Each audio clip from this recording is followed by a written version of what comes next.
primary ignition.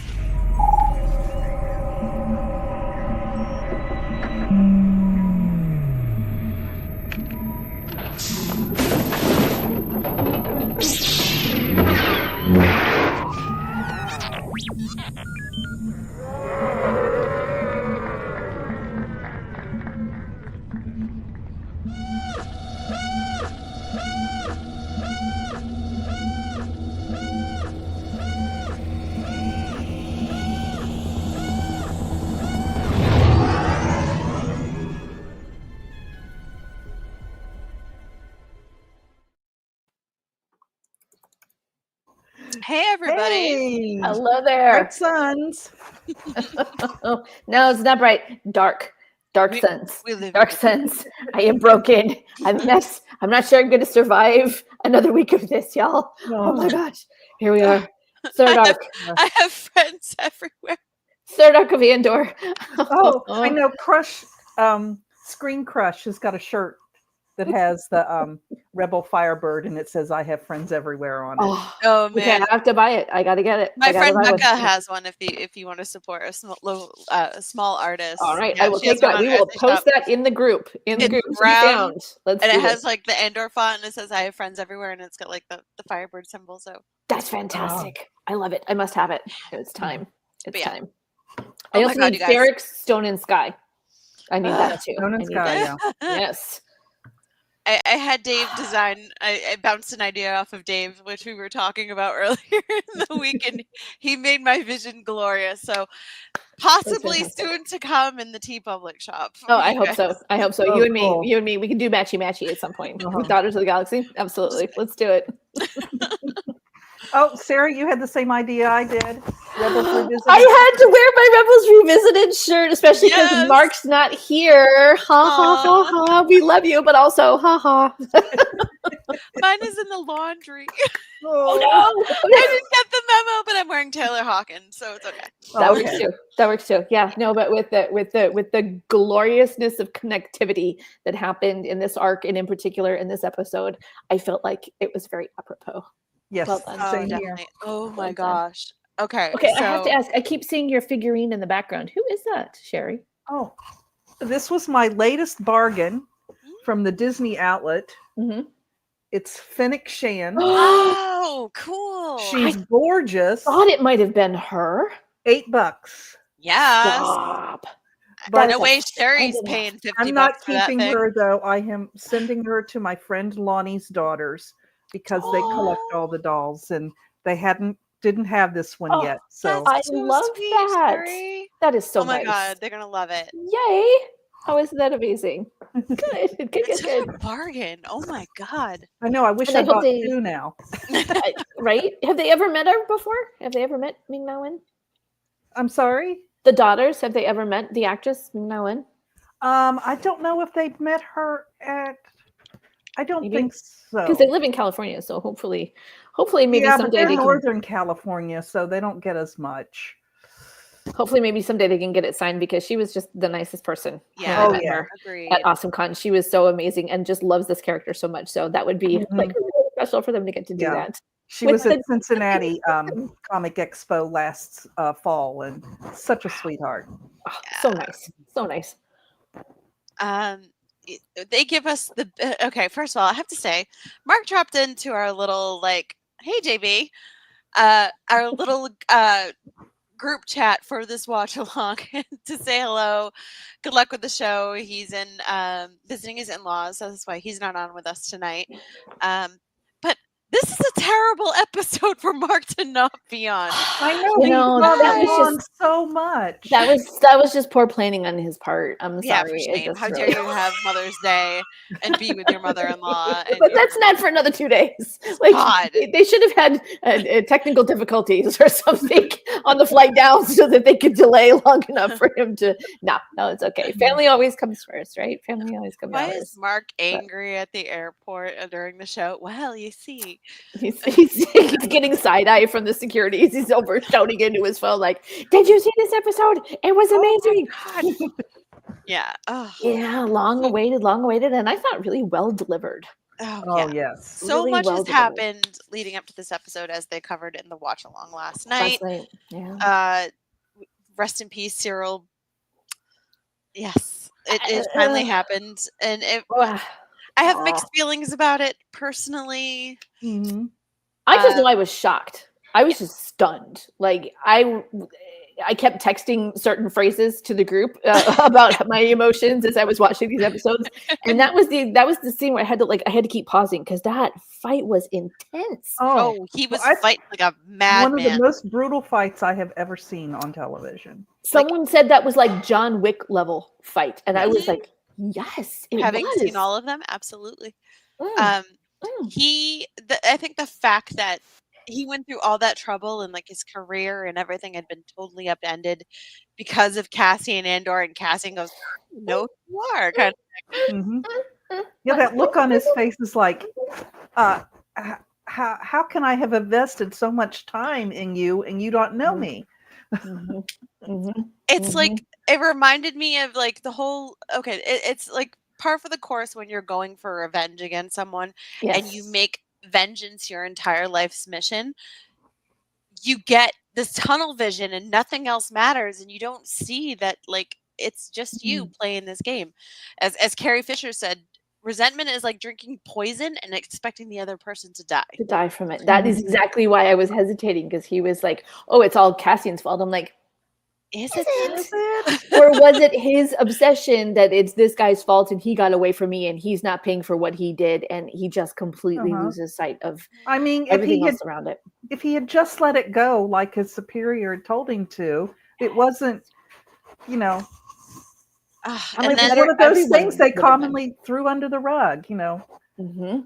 and then being angry at Dedra, like Oh, I felt that was well deserved. Yes. yeah, But I do love the fact that I did call one half of it, which Yes. was that when he discovered what had been done to him by both the Empire as a whole and also specifically perpetrated by this woman he'd been in a relationship with, that was going to be a snap. And I mean, I was like, when he was like, "Good luck, Dedra," and walked out, I was like, "Oh, yes!" Like, I was so excited, right? I was like, nailed it. And then everything else after that was just complete, like utter horror. Like, I did not know how to react to any of it. But God, well, I it was was not expecting that to be the reason why she had a panic attack, but we did say it was because of a massacre, so we were partially right.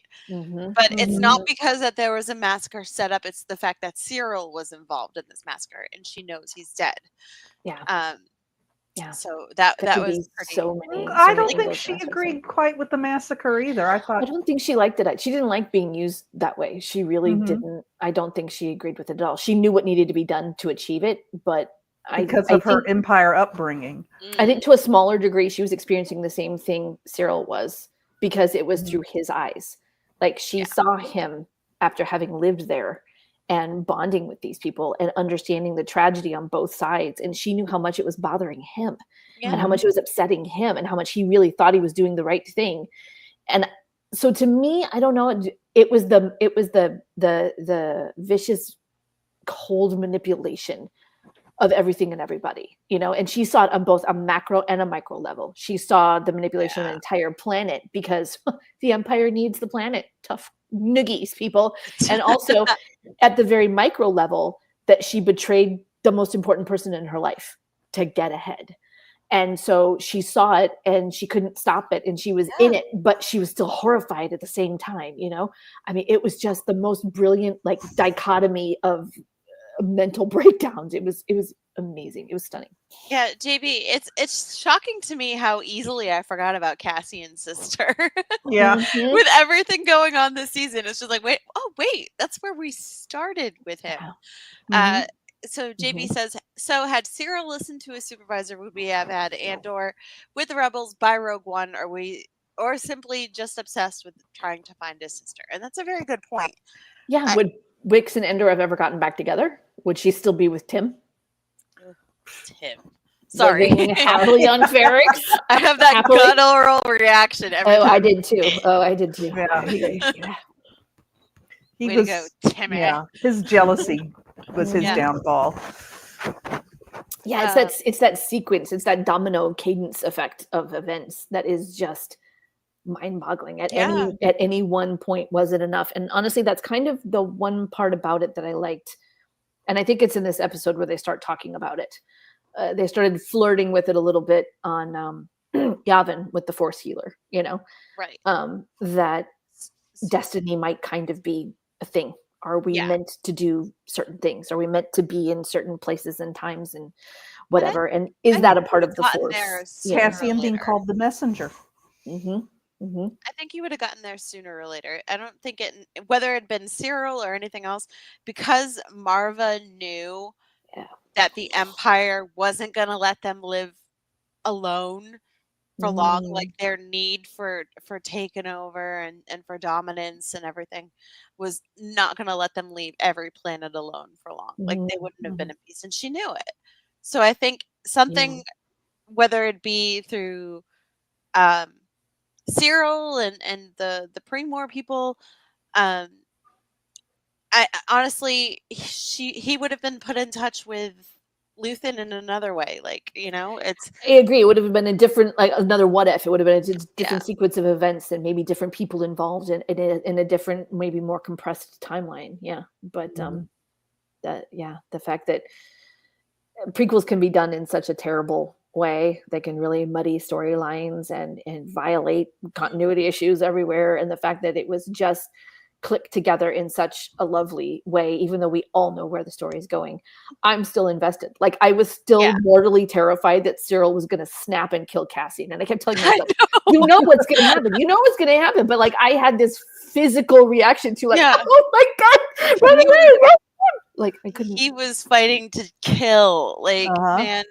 man possessed. He was just which insane. I thought was so horrible and tragic and terrible all at the same time, because I'm like, so you're taking all of your frustration and anger about your sad, frustrated little life and your abuse by the Empire, and you're putting it on the one dude whose fault it really isn't. Oh, that's fair. Oh, because how come you're not out there the Empire? Because Monkey said it's great. Like, how come you're not there pummeling the jackasses wearing the stormtrooper uniforms? I'm like, let's pay a little attention here. But I also was horribly like somewhere between shocked and gratified that it was the father, the Gorman resistance leader. Oh, for sure. Oh, yeah, that was literally just 10 minutes earlier was like, we have to lead by silent resistance. We have to just be strong. We can't be doing this badly. And he shoots Cyril right in the head. Well, he blames Cyril for all of it. But to finally cross that line, right? To finally be pushed to the brink at that, I was just like, well, after all, he witnessed in the plaza. Yeah. I was so stunned. And I mean, it was beautiful. It was poetic, but it was just like jaw dropping. Like even the second time around, I was like, ends up being murdered in the plaza, and him witnessing that and realizing that if I do nothing, I'm complicit. Yeah, and that's true. He knew that Cyril was Empire, so they figured it out. Yeah. Right in the nick of time too, huh? So timely. Also not in the nick of time either. If you look at it, right, too little, too late. Oh. And his face as he's just sitting there in his Twillery, knowing they're all just doomed, was absolutely heartbreaking. What was it, like 10 generations, 9 generations, something like that? Over 1,000 years of his family on the plaza, and it's all just. And that's just the previous 2 episodes. That's not the episode we're going to deal with tonight, ladies and gentlemen. So we'll talk about tonight's episode as we go along. Very tense. A lot happens in a very short amount of time, so you will want to pay attention. Yeah, no second screening here. This is Andor's not a second screen show. Yeah, really, honestly, truly. Except us. We're the second screen, but we won't distract you. We won't distract you. No. But I have lots to say. No, obviously you can say it, because I guarantee you 99% of the people who are watching with us tonight have already seen it. I've already seen it. All of us included. But yeah, so it makes it fun.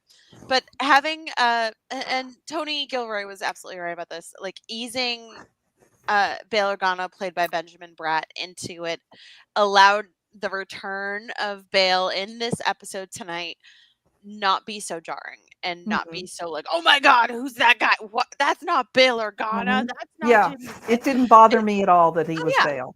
And it was Same. I was Same shocked. quiet He strength. immediately swept me up into it. I was immediately sold. And I don't know if I think it was just like the look on his face when he was realizing the first time we see him in the Senate hallway, what's going on, what's happening. And he just keeps looking around like, oh my God, are we not going to do something here? Like he had me immediately. And the speech that he gave Mon, just, and of course the music. I couldn't figure out why I was like literally crying. And I was like, the Kinders are at it again. You know, every time it's always the music for me. Oh, And I the was in music for tears. this episode, well, for the whole series, has Yeah. just been outstanding. They're And I mean, we'll phenomenal. see it tonight where you get the franticness of Mon and Cass Yes. through the music. Oh man. I love how Cassian, who was reluctant at the beginning to be involved in this, and he's like, oh, I just want to get my mother off world. I just want to run away from all this. I don't want to deal with it. I just want to pay everybody back that I owe and get out of here. You see him become a leader and become trusted by not only Mon Mothma, who everything's falling apart around her. Nobody can be trusted because everybody's giving her different information. Even Erskine, somebody that she had helped raise, she felt couldn't be trusted in this episode. Okay, y'all. Yeah. I have to admit it. Continuity queen over here. I completely missed it. I went back and watched Secret Cargo after we got done with this episode. Yeah. Erskine is in Secret Cargo. Yes. I did not know that. I'm watching all of Andor, and I'm like, what's the big deal about this kid? What's the big deal about this guy? He's in the helmet, and you don't realize Exactly. But they make him look exactly the same. Like whoever the actor is that they got to play him in the show, he's got a very similar. I was going to go back and check, and I forgot. Did anybody check? Is it the same person? Is it the voice actor from? Let me check. I was gonna double check it, and I completely forgot.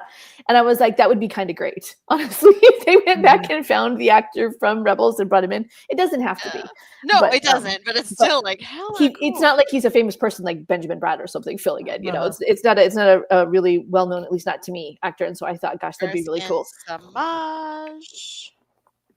Let's see. Kitty. But yeah, no, I felt terrible about that. I was like, how did I miss that? But then it was also kind of like a cool little revelation moment for me. When I went back to Rebels, I was like, oh my God, look at that. The continuity.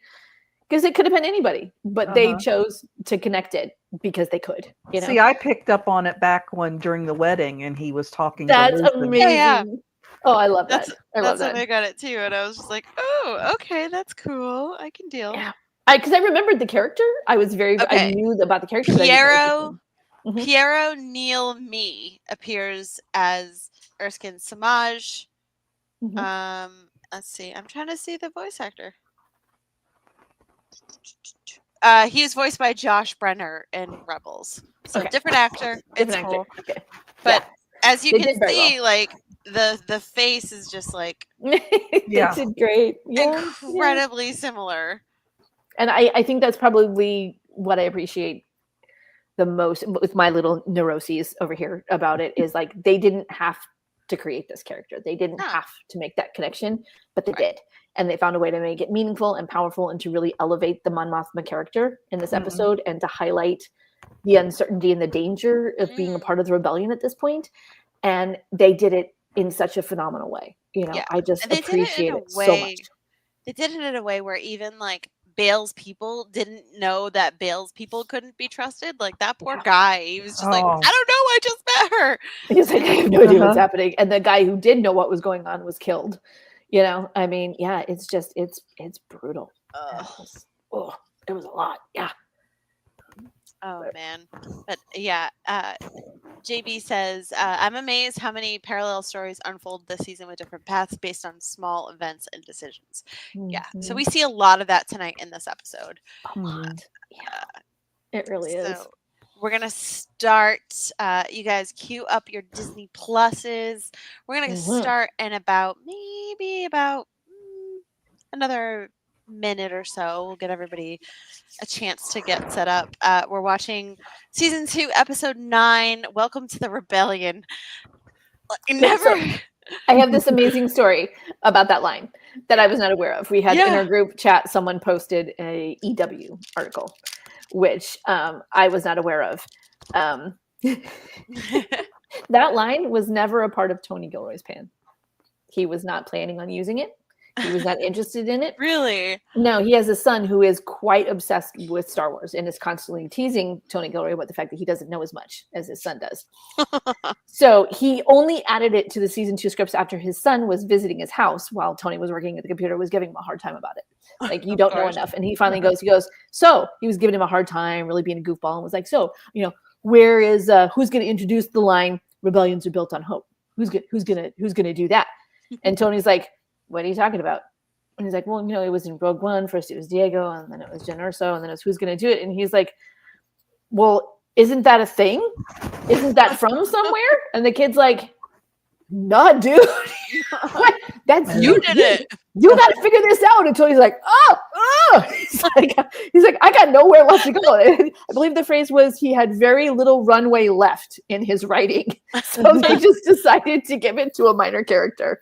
Well, I love that it came from just the hotel clerk. He said he loved the bellhop character and thought it was a really groovy little character, was the phrase that he used. So he was like, okay, it's him. The line comes from him. We're going to do him. And we already knew that he was like on Cass's side, right? Because he pretended to not recognize him.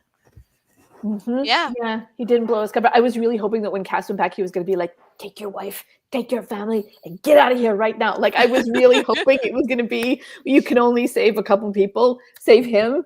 And instead, he gave the line and threw the bomb. And I was like, I am destroyed. I am utterly destroyed. I'm like, I hope his wife at least got out. Oh my God. Yeah. So I was hoping he ran after that, but that's just me. Yeah. No. He sat there with his eyes closed when that bomb went off. He was sitting right there. I know it. I just know it. I can feel it. I'm dying, you guys. Somebody check on him. Make sure I don't think I'm going to make it. I think I'm going to make it another 3 episodes. Oh, we can't deal.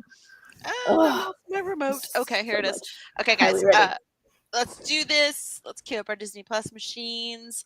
Right. Again, season 2, episode 9 of Andor. We are going to start. Let me just find the stuffs and the things. The 10 seconds countdown. I know it's here somewhere.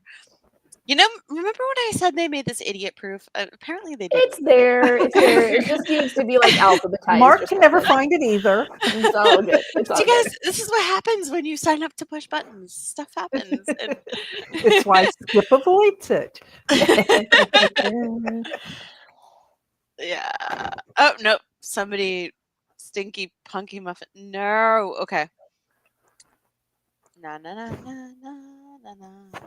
A little behind the scenes look at producing a live show right here, ladies and gentlemen. It's not fun. Okay, I got it. Okay, we're gonna do the 10-second countdown right now. Here we go.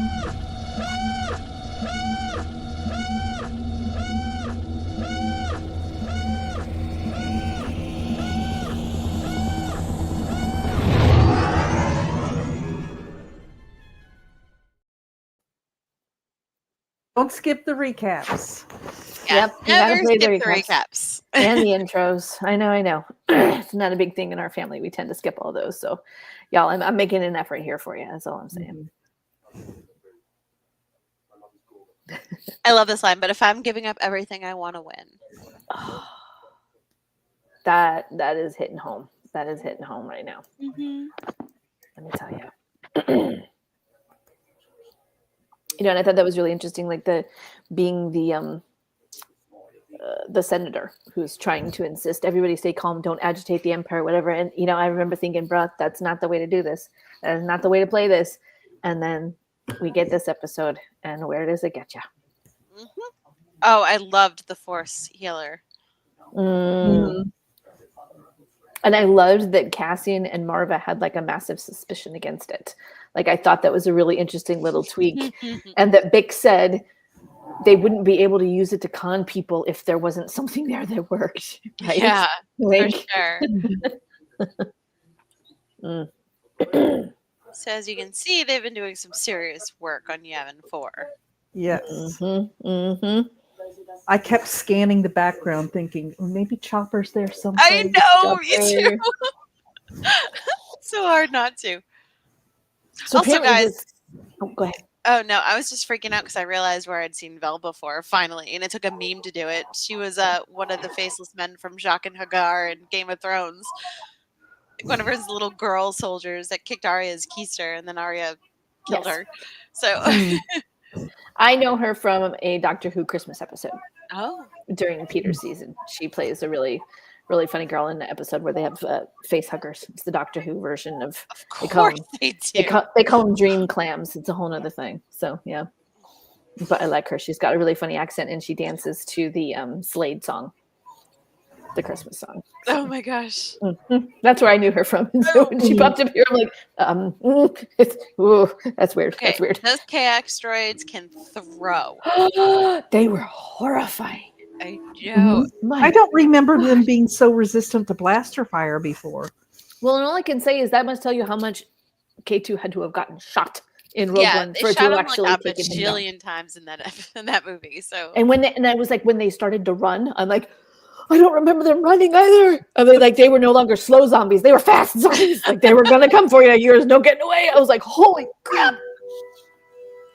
And the second time I watched it, when the droid was staring right at Cyril, I was like, oh, that is totally K2. That is totally him. I'm like, that's the one. That's him right there. That's He K- just that looked was away. oh, I know. Like he wouldn't break the look. I'm like, it's like a Alan cat. said the same thing. He's just like, oh, everybody's just chill and powered Yeah. down, but that one's like eye contact. I'm like, it's like a cat. They won't break eye contact. You know, I'm like, oh God, oh God, oh God, here we You go. hear this music we're starting to slowly hear instead of what we Yeah. normally hear is the Gore people singing their song. Yeah. That entire cast was French, apparently. Mm-hmm. Kyle was talking about it. It That's was so all French. Yeah.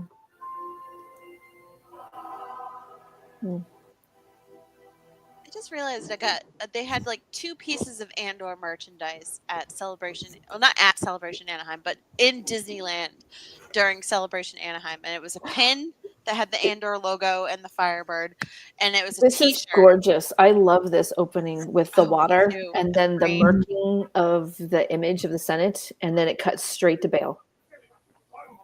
And he had me immediately. Oh, this is awful.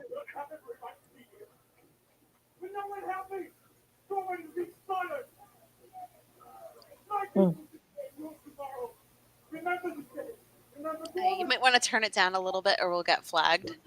Just a Yeah. teeny tiny little bit. So that nobody can hear the I volume. forgot. That's okay.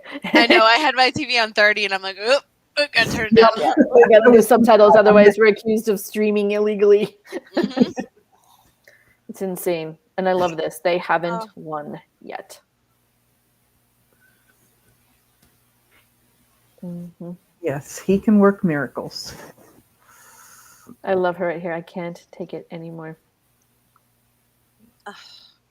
She says, nothing is worse than the hiding I've been doing. I love this so much.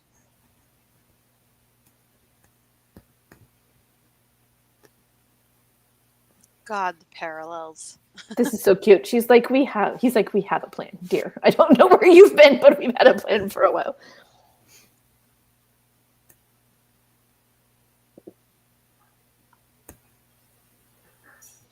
She's like, what do you mean we're not going anywhere? Mm-hmm.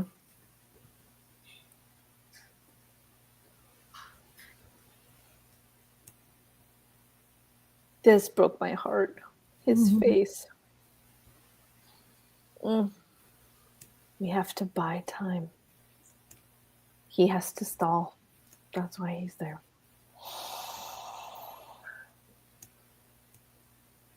And then you think after this they'll never see each other again.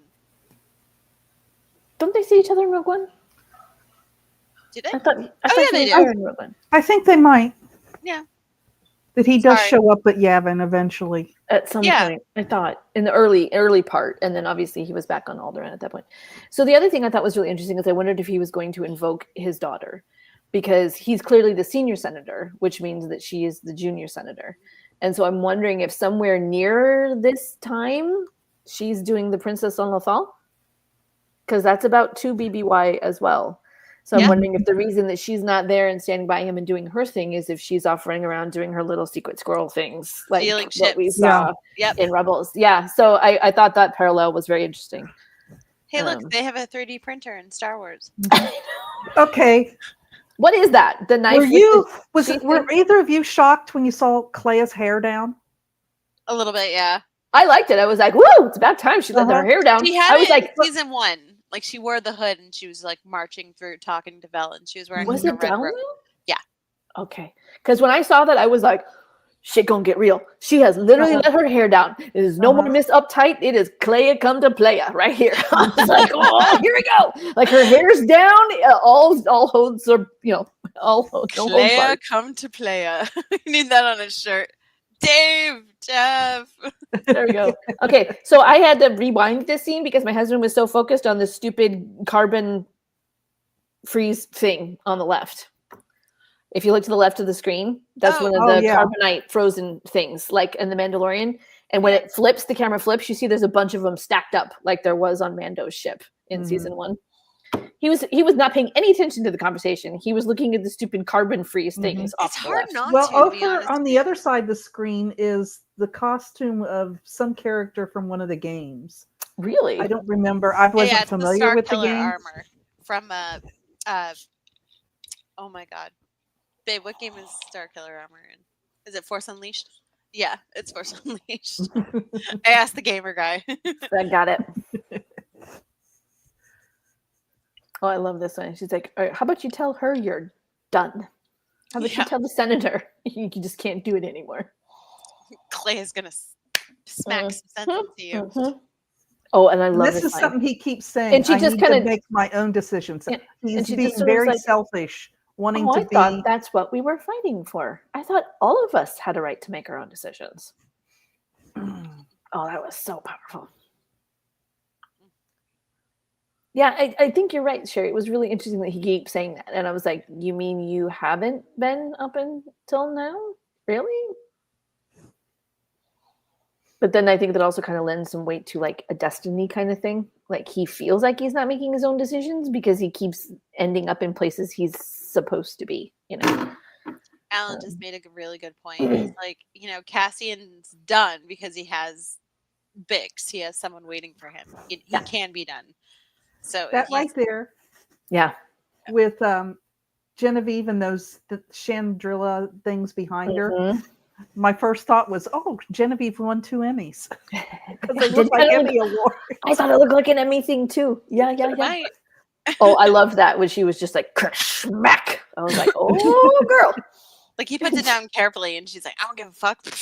And Jay was like, "Oh, okay then." Way to alert them, Mm-hmm. And then this guy, she is so done. When we put up Chantel's comment about holding things together. Oh yeah. Okay, so wait a minute. Let me go back one. It's like she is no longer doing business at the shop. This might be more her and not the person she puts as the face of the gallery worker. She is one. She is the one who holds things together. She pulled Luthen together and she pulled Cassian together, getting them back on task. Yes, absolutely, Chantel. It was one of my favorite scenes in this season 4. Was she was like, "Hello, children, whiny little children, can we focus? We have a job to do." I loved her. Yeah, that's why I was like, when her hair came down, I was like, oh, here we go. No more Missy uptight. I'm the nice little assistant. Y'all can get your Damn. I loved it. He's like, oh, great, more of them are going to come up. It's like when you kill a freaking yellow jacket and more come. Like, this is not helping your situation. And this is so bureaucratic, right? Like with the military order, like they're doing it very quickly, but they're doing it so brutally systematically. Like this is exactly what happens. You smash it and like all the way through to trying to cut off the feed in the Senate to shut her up. Like this is how bureaucracy works. I was so shocked to see him show up without his hair. Yes, in public. In public without his hair. I feel like Mon was the same thing. She's like, you don't have your hair on. Oh my God. Has she ever seen him without his hair? Like, she's like, you got a haircut. No, I don't think she has. That threw me when he said Erskine worked for me. I was like, what? I was totally with Mon. I was like, excuse me. I know, right? Pearl clutching. Set up at the wedding. I know. Yeah, but it's not like he hasn't been working for him for long, though. Like, yeah, just since the wedding, so 2 years.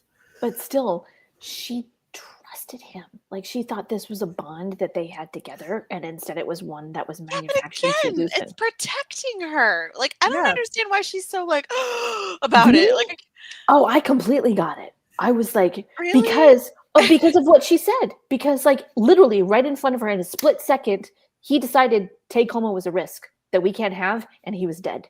And she's like, oh, interesting. Well, now this technically the rebellion would be safer if she were dead. And she knows it right now. Mhm. And she's like, this is one guy that I recruited and I helped and I took care of. And I thought he and I were in this together. And I've told him everything and trusted him with everything. I've been completely open and honest with him. And he was reporting behind my back for 2 years. I mean, he wasn't like betraying her, but the fact that she now feels that she literally has no one she can trust. She is But on her own. honestly, if he had told her he was working for Luthen, would she be so compliant with things? Like, would she trust him so No. implicitly?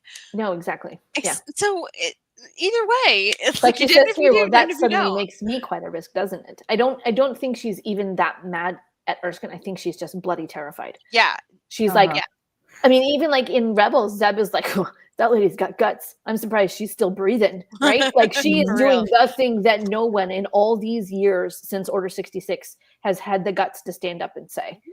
And she's doing it in an incredibly public place in a building where literally everybody is gunning to take her down. Yeah. And So the JB one person, says Mon realizes Luthen would kill her if she became a threat to her rebellion. Absolutely. Yeah. she suddenly realizes, I don't know who to trust. Because I've always trusted Bail and I've always trusted Erskine, right? Like those are two of her closest confidants in the Senate. And now Erskine has been keeping a secret from her for 2 years. And Luthen is coming and saying Bail's compromised. Oh, well, how very Bill's convenient. people are compromised. Yeah, but Bail says, trust these people. Who does she trust? Who do you trust? Literally everything you Mhm. thought you knew just got upended in 1 second. Mm. And your life is on the line. And the entire cause of the rebellion is on the line. Who the hell do you trust? This guy who murdered your childhood friend literally right in front of you at your daughter's wedding? Really? Him? Okay, sure, maybe. She's just panicking at this point. She's like, I can't bloody trust anybody. Hey, just saying, we didn't see a body. And Mon, even Mace like, Windu lives. take a even little when you in. see a body, sometimes it just ends up with, I don't know, guts or spider legs or weird ghosty witch material or something. I don't know. You never know. Just because you see a body doesn't mean nothing. It's totally fine. Oh, Cloris, you piece of crap. Every time I hear the driver, I'm like, ugh, Oh, Cloris. this is so hard. This is so hard with Erskine and her. It's kind of like soap operas. The characters. Mhm.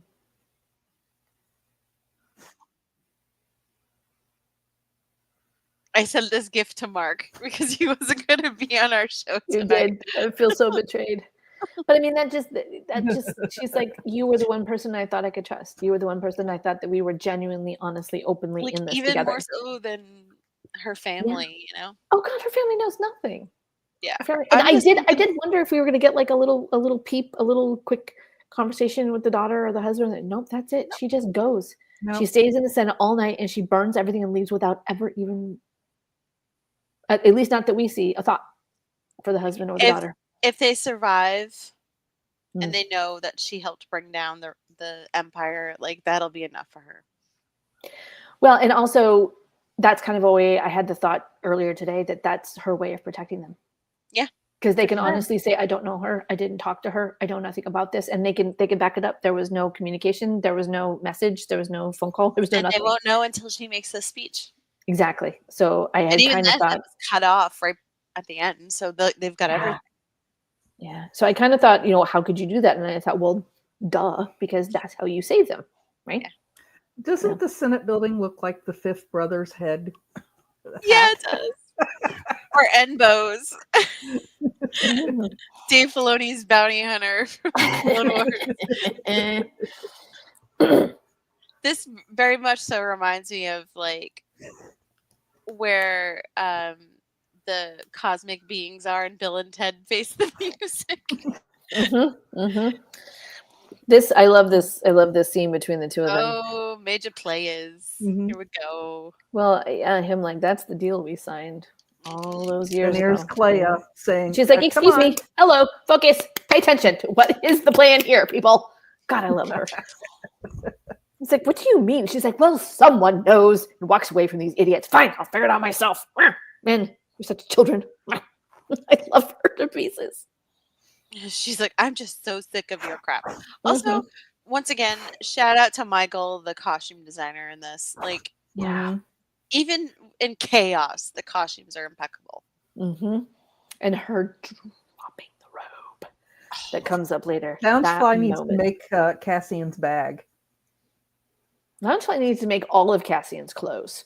There's like 5 jackets out of this series that I want tailored to a woman's cut with a little slimmer waist and a little, I was so pissed that I couldn't get Jyn Erso's Columbia coat. If you know, you know.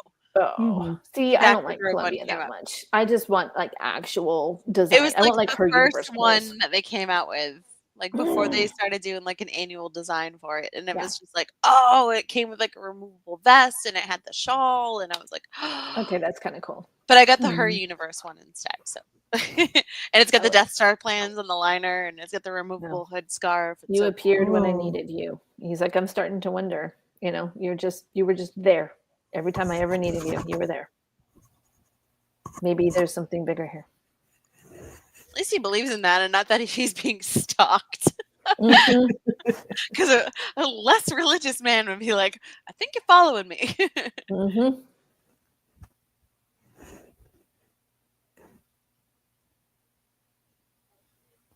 She's like, Mon Mothma knows the building, which is exactly what happens in the end.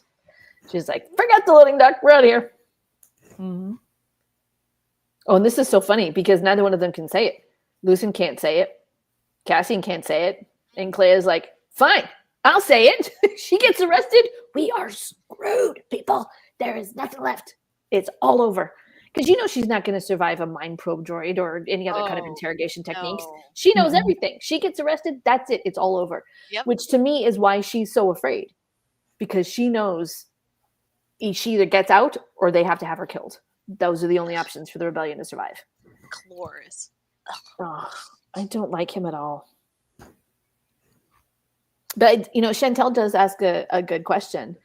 I was wondering if for a second Mon's speech was getting through to her driver. And when he went up there running after her, I was kind of left wondering, is he going to hunt her down and drag her back to tell the ISB what's happening? Or is he going to find her because he's actually legitimately worried about her? You know? You think I think he's trying for a few years at this point. But he's been ratting up. He plans to trap her, hold on to her till ISB gets there. Because I think he was listening to the speech because when they showed him sitting in the car during the speech, you can hear the speech overhead. So I think it was coming through, you know, the comms on the car. Yeah. So he was moved by it or horrified by it, right? Like what was the reaction? I think the time had come. He knew that the time had come that he wasn't going to be her driver anymore. Good point.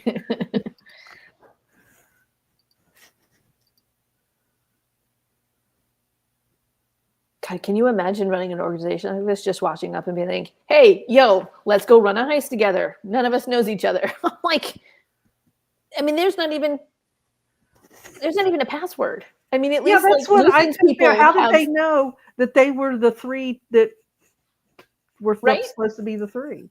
Yeah. He's like, oh yeah, it must be you two. We're going to meet at this table. And I'm like, but that means anybody could walk up. I'm like, that's how they got an ISB agent on the inside. Bale was not being careful. He did not have paranoid Lucien or Clea on his butt to tell him how to run his clandestine operations. He didn't have a saw at his background going to shoot you. If he thinks you're Adlin the Empire. Huffing Righto.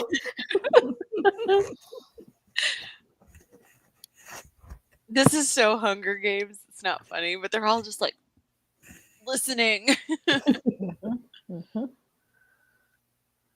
It's so crazy. I love that Alderaanian outfit. I love it. It's so pretty.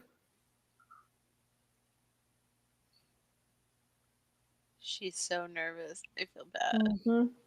I know, and that was one of the reasons I didn't mind that they redid her speech, is that it was such a level of honor and respect for the Senate. Like, she can't believe she's actually walking away. She's like, the day has finally come. I can't believe it's here. Like, I think a part of her always thought that they could still do something from the Senate.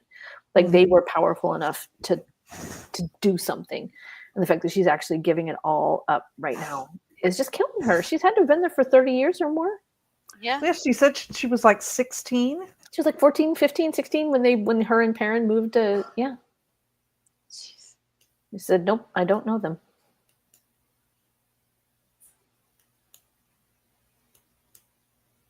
It's not safe, but you're trusting her to do this. Mm-hmm. Bill, I get it.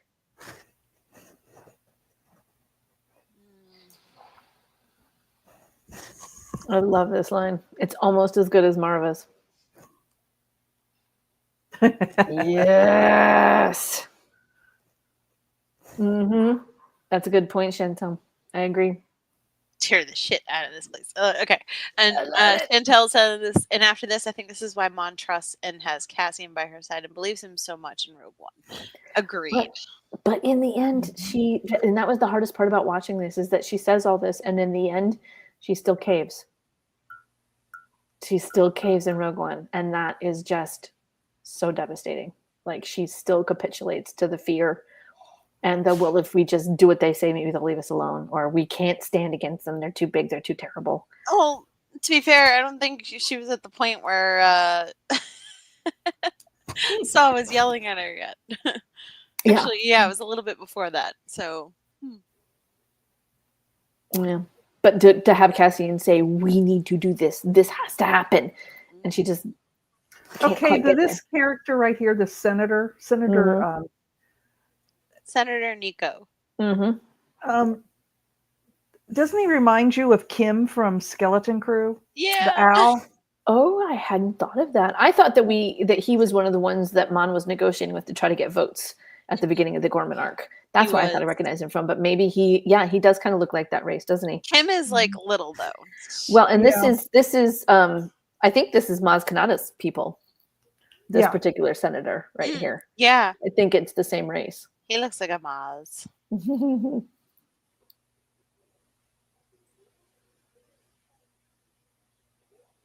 Just not with the crazy little goggles. And here they're gaslighting. Oh, the spin going on here is absolutely nauseating. It's so awful. My degree was in journalism and mass communication, and this just like offends me on a fundamentally personal level every time I see this kind of nonsense going on, both in fiction and in real life. Son, do not turn your back on him. On them. Don't do it. Don't do it. Oh.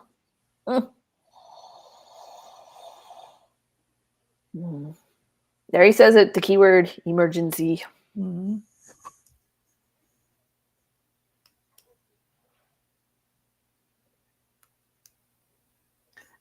Supervisor Young, that's Lonnie. Yeah. Yeah. I know, which is why I was so confused. I was like, what's happening? I don't understand.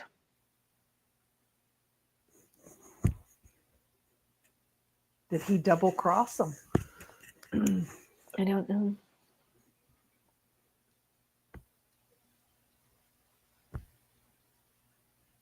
Or did she get orders from someone other than him? Like, I Higher up. Yeah. Someone put this agent in play. Like him. But this is exactly the kind of thing that happens through the bureaucracy and like the military level of control, is that you just have this stuff spiraling slowly out of control, which I think is also one of the reasons why the guerrilla tactics of the rebels works so well, because that's the only way that they're able to get in and around this stuff, is that they're dodging around and they're not following the rules and they're not following the protocol. And this couple of individuals that show up here at the door that have locked the door, I mean, they were key to making all of this happen. We don't even know their names. We have no idea where they came from. We may never see them again. But these two individuals had that one moment that just everything hinged on, right? Her speech would not have been able to get out there if they hadn't done their little bit for the rebellion right there. It was huge. Yeah, and I some people were wondering, maybe it was just coincidence that the door was fixed or whatever. But the way that the one looked at the other and kind of shook her head. Sorry. My Wi-Fi crapped. We were just kind of covering it, being like, pay no attention to that blank spot on that side of the screen. We'll just keep talking. We're good. No, I agree with you, Sherry. I was like, that look. That I have friends everywhere. Yes. You're visiting friends. That look between the two of them. Everywhere. This is really good because he threw them right under the bus and was like, you said the emergency word a whole lot, and nobody here argued with the classifying of that as emergency. So pew pew pew. Here we go. I'm throwing out the legalese, and y'all can't stop me. Why do they show? This is the part I don't understand. They are so afraid of Mond saying something. Yep. But nobody else. Nope. Well, she's one of the ones, because of the sequence of events, right? She was one of the ones that was approved for scrutiny. And then her listening device went out. And then she was there all night, which was out of deviation from her schedule. Like you have to, it's human intel, right? You watch for a deviation in what they're doing. And so it was escalating. Adversaries. I love the fact that she said adversaries in such that very proper British way.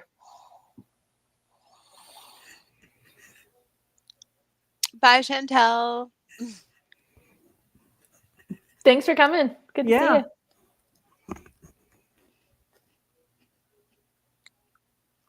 No memories that predate my arrival here.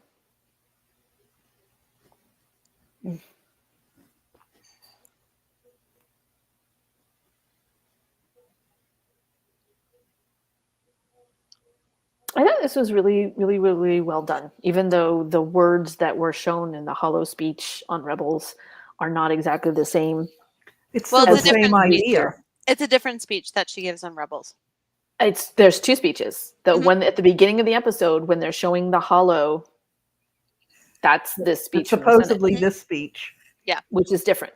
And then she does the speech from the ghost, which they talk about at the end of this one. But yeah, the one that they were watching on the HoloNet was supposedly her Senate speech. And it's the same idea, the same content.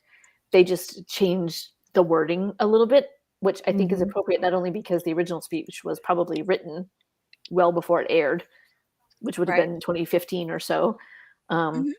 Changing the content, not only for the modern day, but also to make it more applicable to this character that we've gotten to know through Andor. Sure. Why is it locked? Because we locked it. Oh yeah, absolutely. JB answered my question. Most other senators have capitulated to the Emperor. Right now, there's very little resistance. That's those little smiles. Those little smug smiles. Yep. They're just now doing the. Yeah, that's why they're watching Mon, because everybody else has caved, and she's still out there trying to drum up votes for the Gorman. Yeah, when the truth leaves us. Yep, and I think rewriting this speech, and even to fit modern times, is key. It really is huge. I think it was vitally important because she still basically calls it a massacre and genocide, and she lays it at the feet of the Emperor. She just does it in a more coherent speech as opposed to the little clips that we saw in Rebels. And for sure. I'm hugely obsessive about continuity, but I love this speech. I got goosebumps, especially when everybody started shouting at her. Like I was showing Alan the other night. I'm like, when everybody started shouting at her, and I was like, "Keep going, keep going." They're trying to silence you. Oh no, we lost to Sherry. Oh, we got her. Okay. It's the Empire. They're trying to shut down our signal. Yeah, they keep interfering. Yep. Fight them. Who will come for all of us? Screaming the loudest. The monster we've helped create. The one who will call for all of us. She gets the word out just as they shut it down. Just in time. Love it. Yeah. That little smile right there. That little smile. Oh, and her. Everine? Senator Everine? Yes. Yep.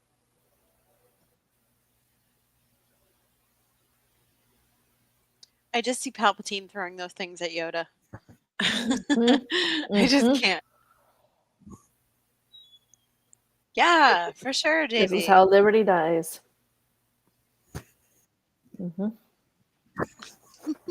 I love that she still thinks he's a reporter. Like, I have nothing to say. No. Dude, I'm trying to save your life. Bitch, calm down.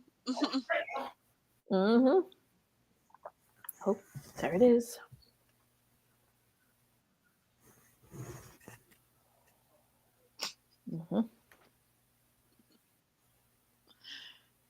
You should be. So even though he gave the password, she's still not sure. Nope. Your cousin Vel is a friend. Vel knows a lot of people. Anybody could know that.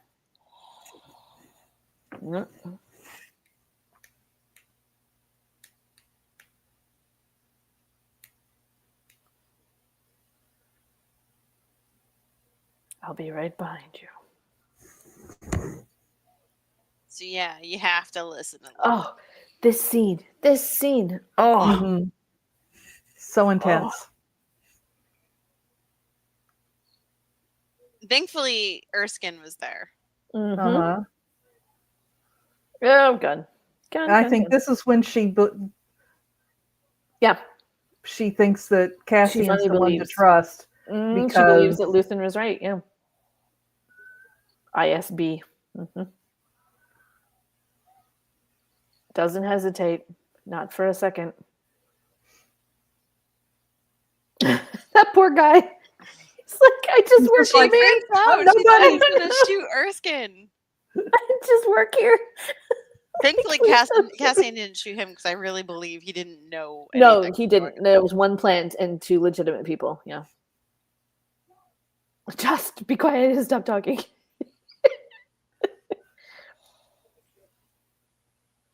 Shove him down on the ground. And I love this. She's walking away and she shreds that robe. That coat right there. Oh God, she said it's the senator's robes. Just give it to me. It's fine. Well, she knows it's bright and people will be able to see her. Well, it marks her. It's her senatorial robes, so it will mark her as who she is. Even if you don't know who Mon Mothma is, you know what that robe means. That's why Cassian's putting the coat on her. I love that. I don't know if I wearing all white. Welcome to the rebellion. I don't know if I could do this. Yeah, I know. That would have been a good place to put Carrie Fisher's line. Stay afraid, but do it anyway. Well, and it comes up right here. Don't run. Don't run. Don't run. Just walk. Just walk. Just stay calm. Well, I love this dude here. He does a back look. He's like, are you carrying a gun? You were carrying a gun. Nope, I'm not looking. Is that a gun? Nope, I saw nothing. Just keep walking. Nope. And this is where they abandon the plan. And this is where Mothma knows the building comes in, right? Like she knows exactly how to get him out. Forget the loading bay. And you start to hear the music ramp up. Yep. Now they're running. This building is amazing, though. This building is amazing. Yes, I want to know where this is because you know that this was an actual place. This was. I thought it was the Guggenheim with all the spirals. Yeah, that's what I was thinking first. But I know the when you see the outside shell of the roundish egg type, that's in Valencia, Spain. Okay. And I wonder if it's multiples, like if there's an outside one and then an inside one, and then there wasn't one of these like a water treatment plant, like the part where they have the like the vehicle, like the limos parked. Isn't that like I don't remember. There's so many things.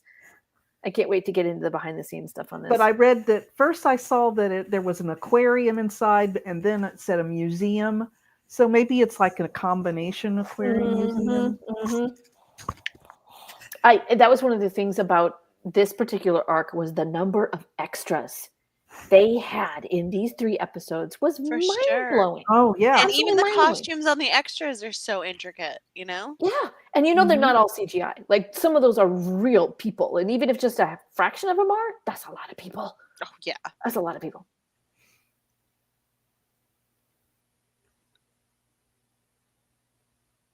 And I think I read too where this building was also used in filming for Westworld. Oh, interesting. Hmm.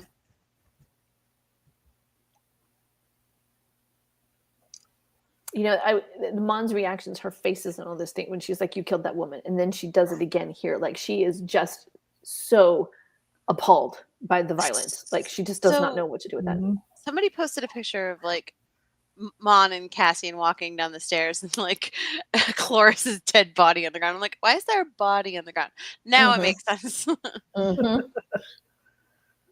Mm-hmm. Yeah, he's pretend, At least she knew he was a plant. Get him And off who are guard. you? Oh, look at her face. She's like, "Holy shit! Uh-huh. Give me your hand She's like, if you want Why to are you live. sign up shocked? for this. Why are you shocked? Come with me if you want." Because she's never seen that. She's never seen it. Even She's Tay been was killed protected. off screen, right? She's Yeah. been protected in ways you will never know. She's probably never seen anyone killed ever. Like this shot right here. Mhm. You just see Ooh. like Cloris's body. So JB is saying something's a good cosplay. Tell us what is a good cosplay, JB. Cloris's dead body. Mhm. Just Rude. lay on the ground. Just throw yourself on the Rude. ground. Wear like a chauffeur suit. It's fine. Oh. His face. Oh, you. Oh, are. no, you have to answer to you, Lauren. Poor thing. Sucks to be you, At least it's not Vader. He'll choke you Right? through the internet. right? I love the way she's braced in the back seat like a mom whose kid is just driving for the first time. You know. We have the handles in my car. We call them the oh shit handles because you got to Yes. grab on when like something bad's happening, and she's doing that move when he cut out over We the got water. a lot of bad drivers. Well, Cassie must be a bad driver because in the last episode, Wilmon was holding on for dear life. Oh, look at her face as she looks out the window, and she's like, "That's it. She's probably never gonna see it again." Like there's that look. She's like, "This is it. I'm done. I'm done." Ooh, the white outfit with the brown coat. I agree. Yes, Mhm. JB. It is a good cosplay. Okay, this was wild. I'd have I to did cut not my hair understand again. this. I had to have my husband explain to me what the significance of this scene was. I completely dropped this thread. I was like, I knew it was a big deal, but I couldn't put the pieces together as to why. Yeah, please educate me because I've seen this like this is number Okay, 3 and I can't. he's figure it out. recognizing that gun is from the Aldani. hmm When Cassian gets to Eldani, Vel gives him a gun. He takes That's the gun and he hides it in the box in the hotel on the Amos. When he gets out of Narkina 5 with Moshi, he gets the gun out of the box and gives the gun to Moshi. To That's Melchi. right. When they So part that's on the beach, Mochi. that's Uh-huh. Melchi. Melchi. Melchi. Sorry. Melchi. There's Sorry. Melchi right there. That's Melchi. That's him. Okay. I That's feel less Melchi. stupid. Thank you, ladies. We had to work it out. We had to backtrack the I didn't recognize the goatee and the lack of fuzz. That's So- Melchi. Yep. Sorry. Mochi's a Melchi. dessert. And also guess the I- name of several Shiba Inus. I guess I'm hungry. We're gonna go get her some my mochi at the Hey, grocery store. Here you go, Sherry. Here's your secret code. 1234 1234. 1234. Push the bell. There you go. Ding dong. That's your secret code. I was so He's happy smart. to see him. He's very smart here. If you watch him turn around to make sure no one's behind them, and then he Mhm. holds his gun, like, okay, if Mhm. anybody tries to come in behind us, I can just shoot them in the doorway. Oh, I love that. Right there. He's like, you're gonna be okay. Just hug the woman. I know you want to. He certainly will not. That is senator. Are you kidding? Uh-uh. Yeah. And when he asked, is he back there? I was thinking he was referring to Luthen. Me too. Yeah, I me was too. surprised to see I was Will. like, did Luthen get hurt? Mm-hmm.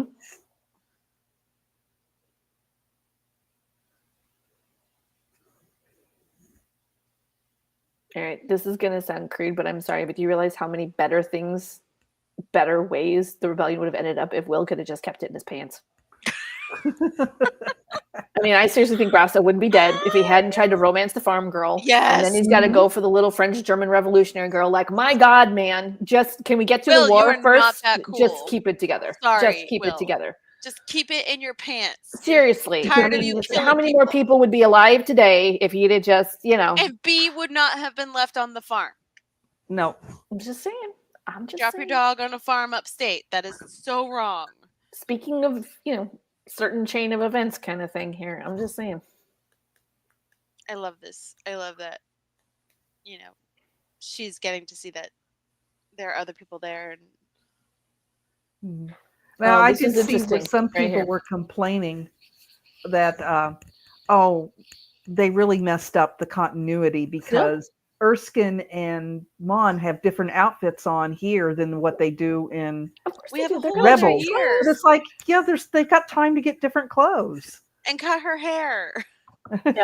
And Or that at least horrible bow slick it cut. back. At least Like, slick it back a bit, right? I Slick it like back. her hair so much better here than I did before. Mhm. Yeah, I thought that was a wonderful little nod. You know, he's like, okay, well, she's going to need a minute, and then I'll get her Yava. And they're like, no. Politics, darling, politics. They're going to have her make a speech. It has to be the Gold Squadron who takes her in. It's not going to be you. Which is also very accurate. She's pretty observant, though. Yeah. That she picked up on it. Hmm.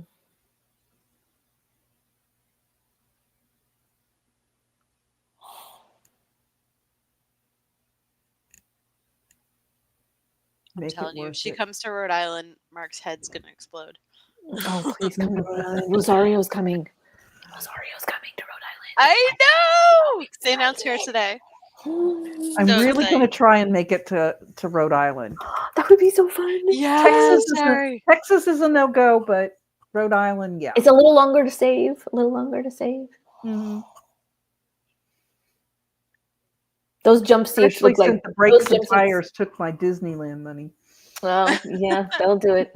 Those seats are just like on the back of a C-130. We call them jump seats. Those red with over the white bars. Those So look very 3 years familiar. ago today, Ahsoka season 1 started production. Oh, Wow. It came across in my feeds. I love this. He's clean. He's young. He's He'll good. be fine. Isabel. I don't care if he's been injured. He's young. He'll heal. Who's his nurse? Mm-hmm. I don't know. She French. I love Draven on this. He's like, yeah. I'm glad sorry, he's you're, back. It was sorry, cool to you're have not getting any of the credit. And I love that he's just like, you can come into my office and watch it with me if you want to. Like, dude, he doesn't want to see this speech. He says, I've already heard her before. And that's Mhm. just kind of our telling us that we're not going to hear the speech that if this you was want to so- know it, you can go watch Rebels. It's Go like a watch Rebels. KX droid? Really? I think we got all the parts. Yeah, I thought they did a really nice job of, if you want to know more about this, you can go look and find it in other places, you know, Mhm. that it finds a way to fit. Without and stepping on any toes, supporting. and it's the okay other- if you don't Yeah. know. It's okay if you don't know. This Yeah. might be your cue to go check it out. And it doesn't hit you over the head or make you feel bad for not knowing. It's subtle enough. Secret that we Cargo, recognize. Star Wars Rebels. Season 3, episode 18. But watch all the others before that, because Rebels is awesome. Yeah. Take your time getting Well, to I see don't it. know. I think right after you watch this, you should go watch that episode. I agree. And then get caught up. Then watch the rest. Then go back and watch from the beginning. Okay, y'all. This reminds me of like a set from Battlefront 2. If you know, you know. I think it's on Kashyyyk, but it's Mhm. very similar. I was not expecting this particular scene, y'all. This leg swept me. Ooh, Knocked me Neri- flat on my back, knocked the breath out of me. Okay, Neri and T, and she tells him you need to sleep. And I'm wondering, is that their Ambien? Because she wants him to, we don't know it yet, but she wants him to be out. Yeah. And he's not a good sleeper. He's been having difficulty sleeping. Well, I wonder if it's tea, but she's spiked it. Yeah. Maybe she added a little Ambien to the chamomile tea kind of Drip, thing. drip, drip. She did have that drops She had problem. the for a while, drops you know? problem. I'm just saying, she might have saved a little wee bit for the tea. I don't know. This is so sad. No, you haven't done what you can. I get it though. I mean, this is kind of the conversation we had like when it was time to retire from the military, you know? And I I get think it. that's But why it's so real, you know? Because this is like stuff actual spouses have talked about in the military. at the time, it wasn't the same thing on the line.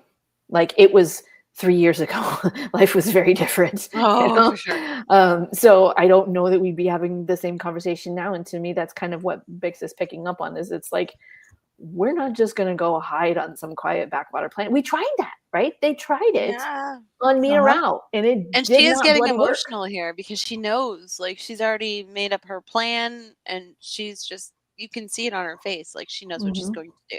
She keeps hoping it's not going to happen. Why aren't you saying anything? I'm listening. I do like that. The only thing that matters is I've overplayed my hand. Mhm.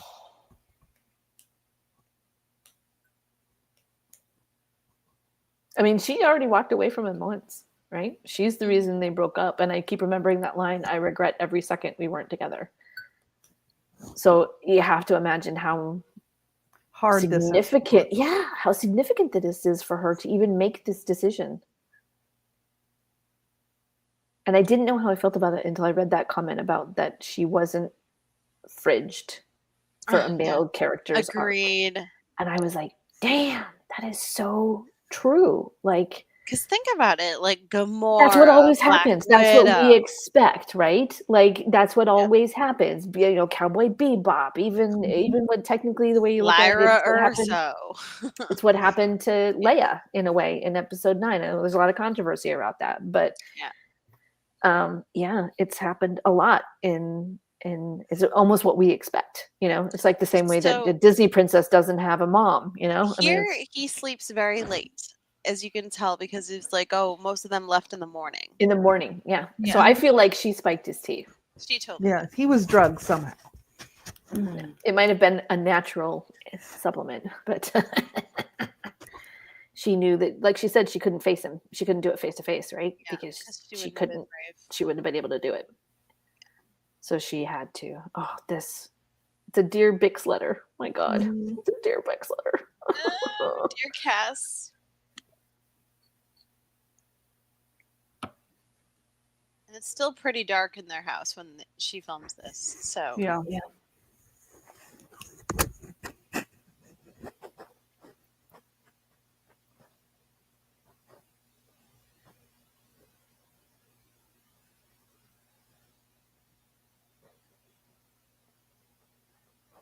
But this kind of made me mad at first, that her leaving. And I thought, my first thought was, oh, if she leaves, he's going to go looking for her. Why would that make him stay? Where I felt like that if they had offed her, then that would be kind of an impetus for him to, he had another reason to stay and fight for her. Who knows? We haven't gotten to the last episodes yet. So that's why it kind of makes me wonder. I'm like, is this actually the last time we see? I mean, I feel like this instinct of him running is he's like, maybe I can still catch her. And then he realizes all the ships that were going to leave are already gone. And she even says, I don't know where I'm going. And that transport, he's not gonna catch her. He knows that. Like they've worked together for years in the rebellion. She knows how to hide. She knows how to disappear. She knows how to cover her trail. And I thought the same thing. I'm like, okay, this is it. He's going to wander around. He's going to find somebody. He's going to get information. He's going to start shouting. He's going to hop on a transport. And instead, all it takes is this one line, hey, that droid. And he's like, we're getting ready to wake up. Yeah, okay. I'm coming. And he immediately pushes it aside. And so I feel like Bix knew him well enough to know all it's going to take is for me to be untraceable and something's going to catch his attention and pull him in just like it always does. Yep. So I would agree. At first I was like, what? And then I thought, man, she really knows him. Like she really knows. Yeah. And see, she realized too that killing Gorst wasn't enough to wipe away all of her problems, because she kept saying, we need to win. And she knows that they need Cassian to do it. And she doesn't want to be the reason for him to walk away. Oh, for sure. I feel like she's still out there doing missions for the rebellion. Oh, I feel like she's found a contact. She's absolutely out there on her own doing her part, but not. She's like Nakia in Black Panther. There you go. Yeah, I like that. Saving people, but not directly involved. And see, now he's a captain, and I'm just really curious. That must have happened in the last year. Because he was a captain in Rogue One, and I kept saying, when do they make him captain, head of Rebel Intelligence? Well, now he's captain. And look at his face right here. He's like, what do I do? Do I go look? Do I go find her? And the hesitation. And then Okay, this is kind of, I saw this as referred to as a homage to Frankenstein. Yeah.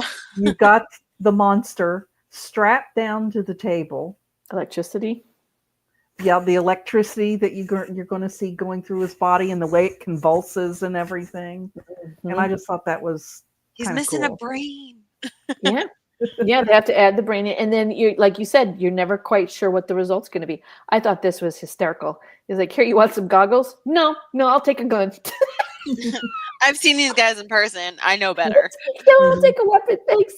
And then immediately the other two guys next to were like, right, got it. Immediately they raised their guns. Nope, just fire them up.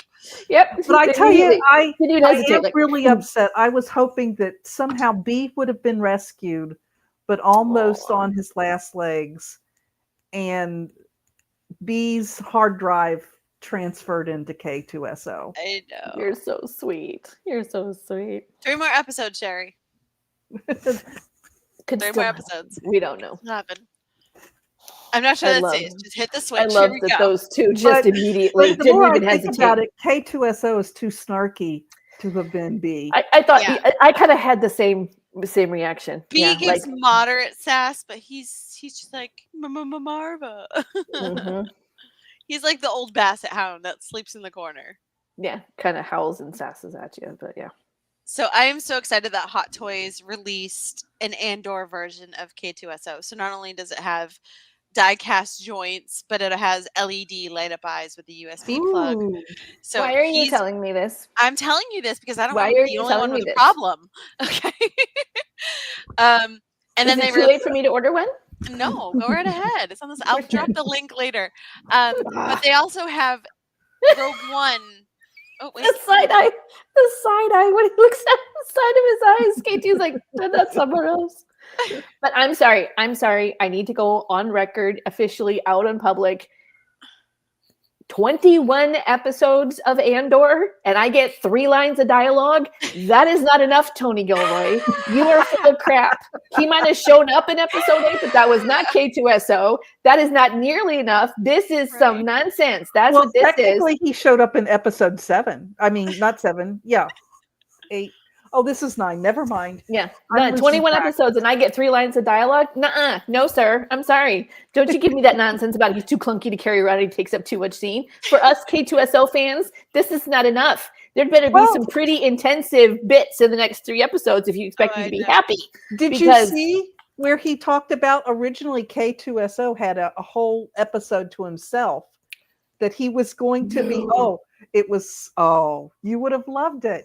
I would have. It was going to be kind of like an alien type thing where they had this ghost freighter come in and K2SO was in it and was hunting people. Ooh, you need to go find that link. I did see that. I did see that, and I'm glad they didn't do it. Sad. It'd be too pouty about it. I didn't get it. They decided decided it was too much money. Yeah, I can see that. But and as I was saying, Hot Toys released a Rogue One version of Cassian. So not an Andor one, but we get the yellow and blue vest of Cassian, and then we get the Andor version of K2SO.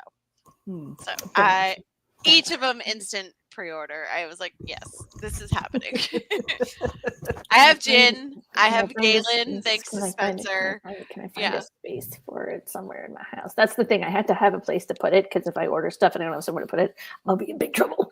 Because that's the rule. So pretty. If I don't have, I know, but I think I can put him up next to my N1 Starfighter. I think I can put him up there. I think for sure. I think that's real. Yeah, Spencer. Did the ghost find a home yet? I haven't unboxed mine. It's still in the box in my dining room. Oh yeah. In fact, it was hysterical because after we moved here last summer, we originally had like a living room upstairs and a family room downstairs for the kids in the other townhome. And then we've rearranged things here. And so we just kind of had this coffee table and I sort of just wheeled it into the corner of what we call Nerdvana. It's our main floor. And it's where we keep our couch and our entertainment center. But then we've unboxed everything. Like we have the gaming wall and we have an old China hutch that's full of stuff and my scrapbook desk. And the walls are lined with posters and photographs. And I have my Lord of the Rings tower and I have my Star Star Wars tower, and so everything. It's just all my Nintendo games, all my so it's Nerdvana, it's everything, everything. The whole floor is dedicated to it. Do not go down there if you are not a nerd. It's not safe.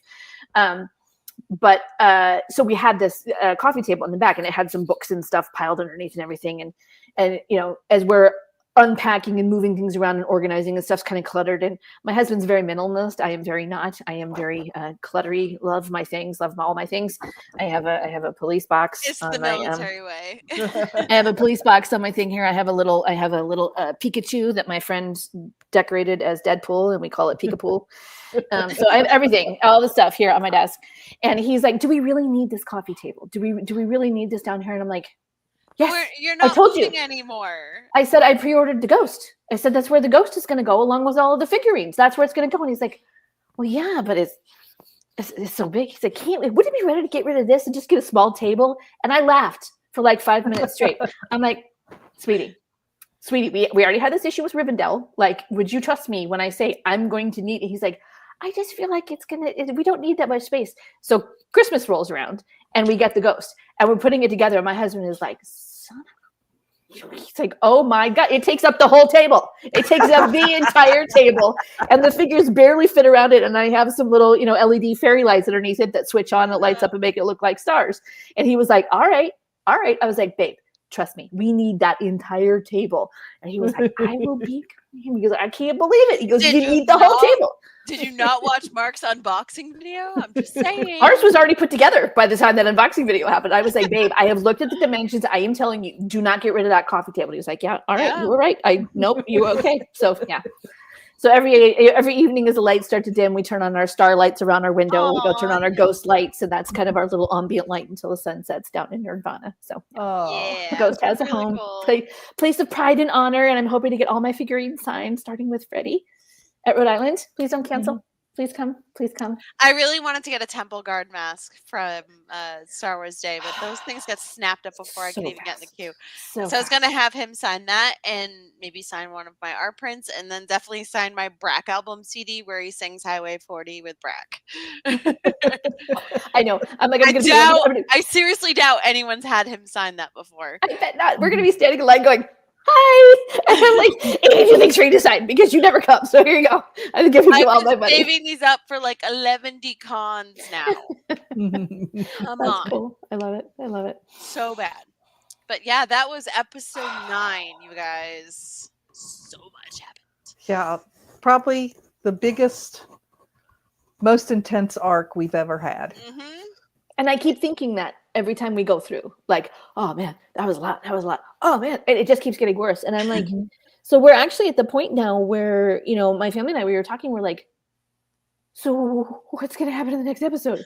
Like, I was actually kind of surprised they had Gorman as early as they did. Yeah. I thought that was going to be kind of like the last minute thing. Like Mon leaving was going to be like one of the last things. No, she has to be in charge of she has to be on Yavin for a while. Yeah, but I thought that would still be in the last arc. Maybe the first episode or the beginning of the second one. I didn't think it'd come as strongly. I'm like, what the hell are we gonna do for the whole last episode? Cyril's dead. Vix is gone.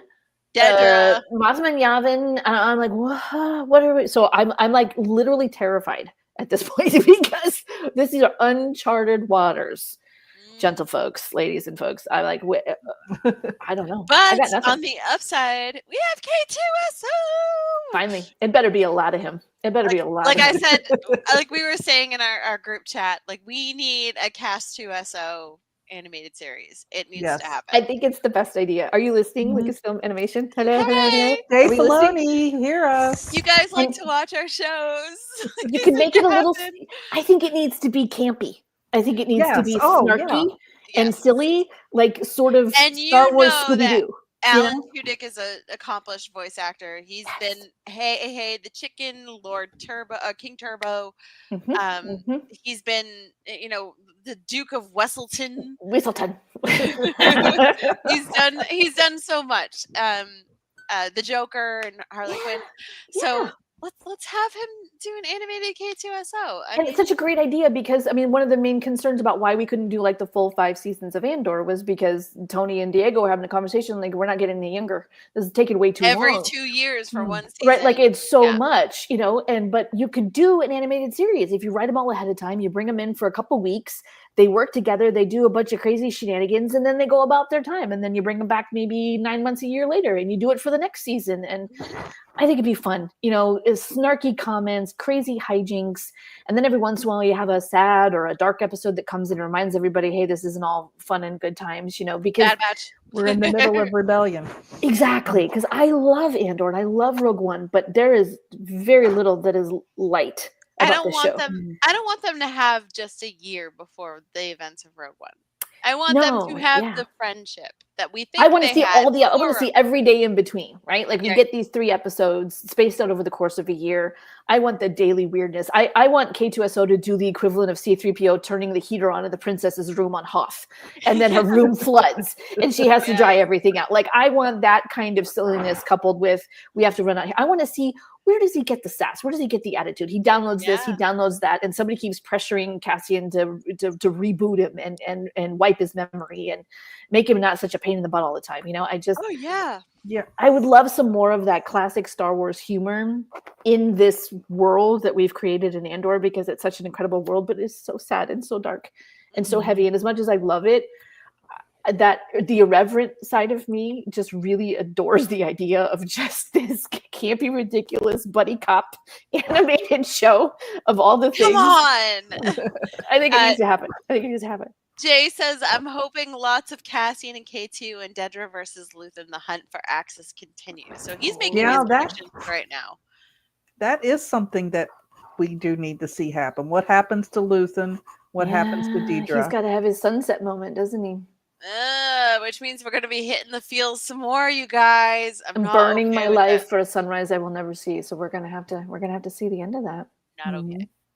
Not okay. I had a thought. It was someone who was talking about on Threads that what they like about Andor is that the bad guys are also good, and it's like showing pictures of Luthen and Andor, and I'm like, I don't think those are the bad guys. Personally, I feel like maybe you sort of whiffed the mark on that one. Yeah, exactly.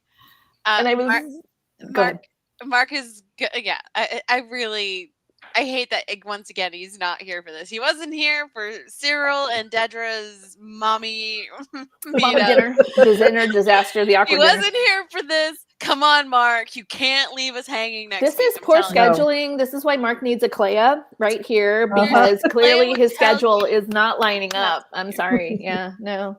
Alan said that he thinks that Dedra is going to be relocated to the Death Star. And that's where she's going to have her end. I feel like that's too good of a death for her, if you want to know the truth.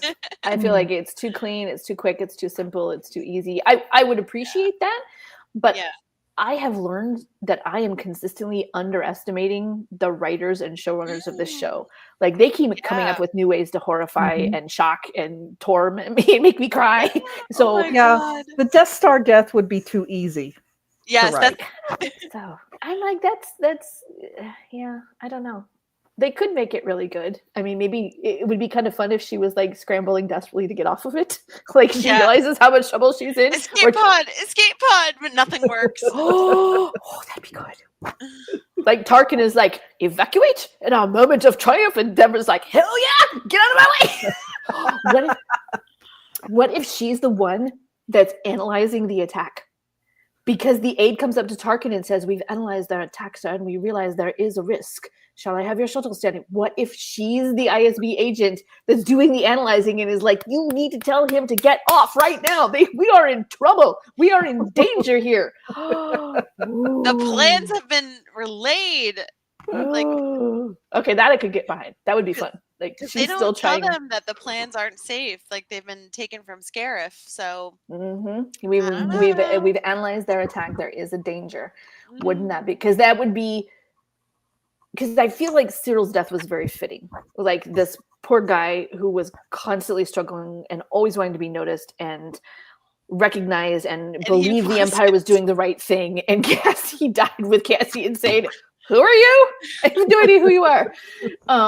That's just poor Cyril. And I feel like Dedra trying desperately to get the good old boys club of the Empire to pay attention to her and recognize her brilliance rather than using her to do dirty work, trying desperately to convince Tarkin and everybody else, you need to get the hell off this thing. They have compromised us. Axis has destroyed us.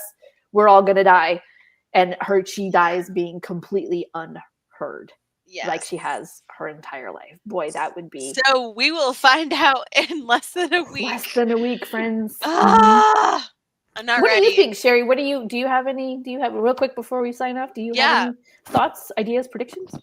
I don't know. Everything. I'm like Mark. Everything I predict is wrong. Oh, no.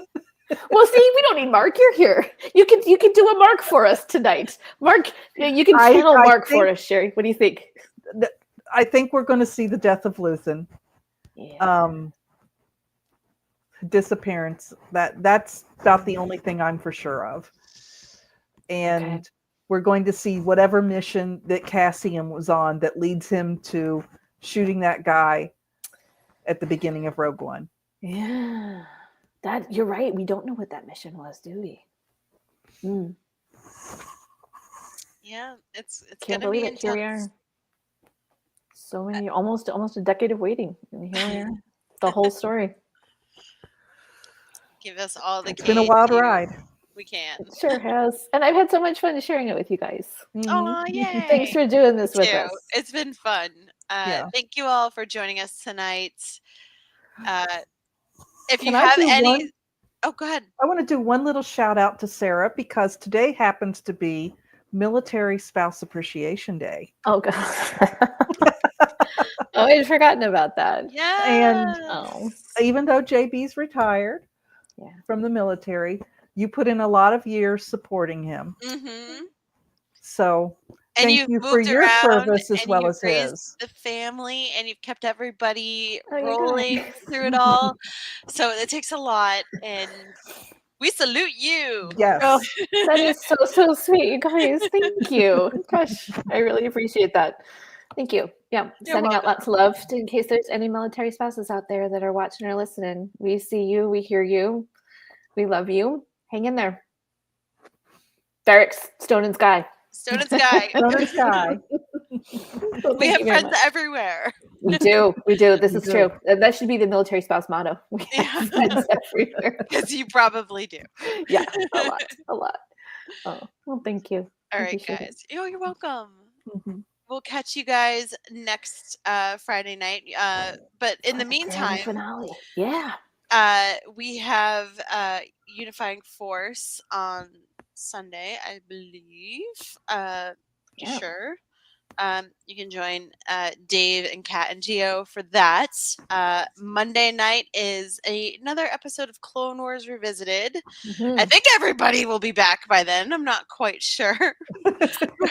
Mark Possibly not. Mark might still be AWOL. Away. No, I think because I think he's still going to be gone. Okay, so it will probably be me and Skip, but we'll be here.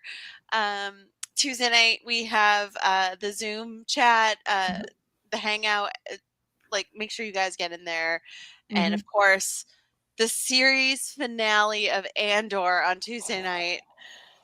Thou art not prepared. And the late night crowd does come back to the Zoom after watching it, but if you haven't watched it, we won't spoil it for you. Yes. Okay. They're very good about that, thankfully. And we will see you guys next week. That's right. That's right. Thanks, everybody. All right, guys. Take care, and may the Force be with you. May the Force be with you. May the Force be with you. Bye. Bye.